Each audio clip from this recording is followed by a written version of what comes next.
This is my latest article for thelastamericanvagabond.com, and it is about the ongoing fight to get the freaking poison fluoride out of the water. Trump's EPA continues Biden administration appeal of historic fluoride ruling.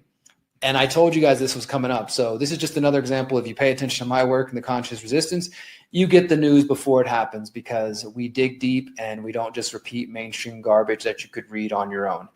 While claiming to support the MAHA movement, the EPA under Trump has now taken steps to undo last year's historic ruling, which found that fluoride poses a risk to the neurodevelopment of children. On Friday, the EPA, this is last Friday, the EPA officially appealed a federal court ruling which ordered the agency to take action against the risk posed by fluoridation chemicals. The EPA staked their appeal on three main arguments, including the belief that the plaintiffs lacked standing, the judge improperly considered new evidence, and the district court went beyond its authority and its management of the case. The EPA's appeal is the latest development in a nearly decade-long legal saga between the EPA and parents of the children impacted by water fluoridation, including Food and Water Watch and the Fluoride Action Network. The lawsuit began following the 2016 decision by the EPA to deny the plaintiffs' petition under the Toxic Substance and Control Act, which is basically, as I've explained in the past, it's a law in the United States that allows citizens, regular people, to petition the EPA if they believe there is a chemical that poses a toxic risk or hazard. And so they can file a petition and the EPA has to consider it. The Fluoride Action Network and the plaintiffs did just that. The EPA denied it, so they sued. That eventually turned into a court proceedings in 2020 via Zoom because of COVID, which I covered and reported on. And then last February 2024, an in-person, almost 2-week trial in San Francisco that I was one of the only journalists there for the entire proceedings. And then finally in September 2024, Judge Edward Chin found that fluoridation of water at 0.7 milligrams per liter, quote, poses an unreasonable risk of reduced IQ in children. And he said that the risk was sufficient to require the EPA to enact a regulatory response, but it was not his job to say what the EPA should do, only that he was directing them to do something.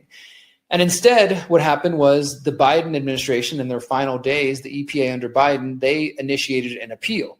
But then, of course, since Trump was coming in talking all this MAHA stuff, a lot of people were like, well, okay, he's just going to get rid of it. He's not going to appeal the whole thing. Why would he do that? Because we're MAHA, right? We don't need to. We all know fluoride's bad for us. Why would the Trump administration continue the appeal? Nevertheless, we ended up here. And the EPA claims that one of the plaintiffs, that their water contains naturally occurring fluoride, and thus they cannot prove injury as a result of community water fluoridation. They're basically saying, well, your water's got fluoride in it already naturally, which does happen, and that's different from the poison that they add into the water, which is typically hydrofluorosilicic acid. And so they're saying there's no way to determine whether it was from community water fluoridation or the naturally occurring fluoride, whatever injuries they may have. The EPA also says that the judge's decision to allow studies published after the original 2016 petition violated the terms of that petition. The EPA in their filing wrote, the district court violated TSCA Section 21 by permitting plaintiffs to rely on evidence not first presented to EPA in the petition and reviewed by the EPA in denying the petition. The court's final merits ruling overwhelmingly relied on voluminous evidence that did not even exist at the time of the original petition. So basically, what they're talking about is the fact that after the original petition happened, we had several major studies conclude related to fluoride. Not least among them was the National Toxicology Program's 10-year study on the effects of fluoride on the brain. And there's other studies relating to thyroid and to other issues with fluoride, but this one was specifically relating to the impact of fluoride on developing children's IQ. It was one of the most studied reports ever done by the National Toxicology Program. It's called a monograph. And of course, through my reporting and through leaked emails that the plaintiffs' Fluoride Action Network were able to get during the legal process, during discovery, they actually found that behind the scenes, there was elements of the CDC and other agencies in the U.S. government that were trying to prevent the release of this study. And so the U.S. government is now saying, well, the judge shouldn't have considered any science after 2016, even if that science, is relevant and in this case looks bad for our case, they shouldn't have paid attention to it. That's one of the arguments they're making. And while I talked to Michael Conant, who is the lead attorney representing the Fluoride Action Network, about this argument, what he said and what he told me was, quote, I think most people would find that to be at odds with the public interest at stake here. We should be having decisions made in 2024 that reflect the science that is in existence in 2024. The court should not have had to bury its head in the sand and act like all this new research didn't exist, which I think most of us would agree on. The EPA also says that Judge Chin, quote, commandeered the trial by not ruling after the close of evidence during the first phase of the trial in 2020. They're basically saying he went beyond his authority when at the end of 2020, he decided to put the trial in what they call abeyance, which is basically a temporary pause or a hold, so that the NTP could finish their study. He said, look, I don't want to rule until we have all the latest evidence. So he put it on pause. And then it took freaking 4 years, but then in 2024, we came back and the trial continued. So they're saying that, he was commandeering the trial and beyond his legal authority. So those are their main arguments. We'll see what happens now. The Fluoride Action Network, Michael Conant and them, they have to respond and their court filings. Most of this is going to be court filings. There might end up being one time where they're going to be in front of a judge making arguments. But for the most part, this is just going to be court filings, which I will be following closely.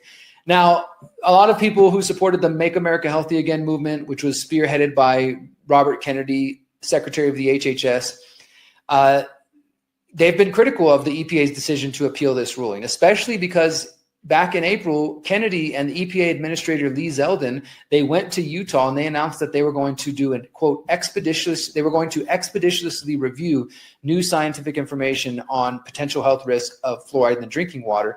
And Kennedy also said that he was going to instruct the CDC to stop promoting water fluoridation. So on one hand, they're saying all these good things, but then meanwhile, the EPA, which by the way, Lee Zeldin is the head of that agency, they decide to pursue this appeal process. But nevertheless, Michael Conant did tell me that he believes public pressure on the EPA may have an impact. He said, quote, it's important for us to know that they can withdraw this appeal any day, anytime. So it is worth it for people to express their anger and discontent to this administration and to ask them to stand down on this appeal. If the EPA was to announce that they are withdrawing this appeal, boom, the judge's ruling is final. And then we can move to a rulemaking proceeding where we could actually get a ban on water fluoridation.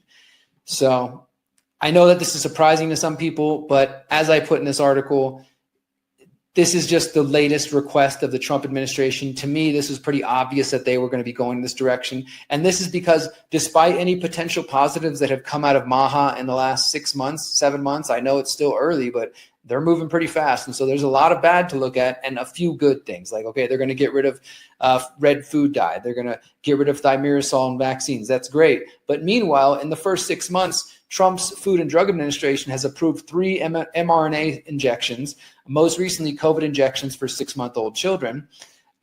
Kennedy has also sent mixed signals regarding his position on vaccines, saying things like he supports the MMR vaccine, while also saying he wanted to study the connection between vaccines and autism.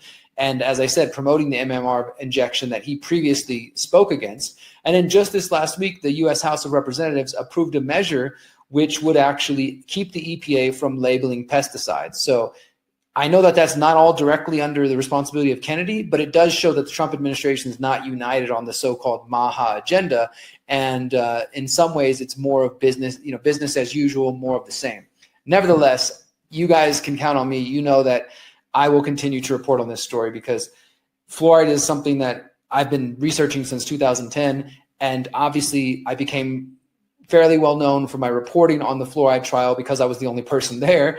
And I want to continue to follow these developments. So I do appreciate everybody who is supportive in that manner. And we're going to stay on it. We're not going to let it go. We're going to keep pushing on this. And I encourage you, for whatever it's worth, to put pressure on public officials and people in your area to make it clear that we want fluoride out of the water. I think this is also why we still need to focus our efforts locally and not just think that Donald Trump and the MAHA movement, now that they're in power, the federal government's going to ban fluoride, so we don't have to do anything. We can just sit back and chill, and then the fluoride will get taken out of the water.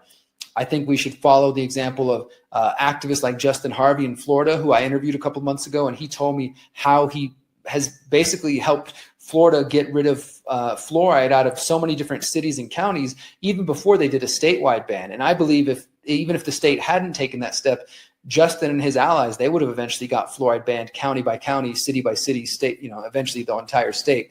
I think that is the best way to go because I do believe in decentralization, and that means that in some areas, in some places, people might want fluoride, and other places they don't want it. So I don't want the government telling me, what is the best situation to do. If people want fluoride, they should drink fluoridated water. If they don't want it, they shouldn't have to be forced poisoned by it, of course. And that's the whole crux of the matter. Is the poison should have never been in the water in the first place. So at the end of the day, it's a good move if we can get it out of the water. Since 2012, the Conscious Resistance Network has been an independent media organization focused on empowering individuals through education, philosophy, health, and community organizing. We work to create a world where corporate and state power do not rule over the lives of free human beings. Our motto is leading by example and helping others in their pursuit of freedom. Visit theconsciousresistance.com to find our articles, documentaries, interviews, podcasts, books, and more. Remember, you are powerful, you are beautiful, and you are free.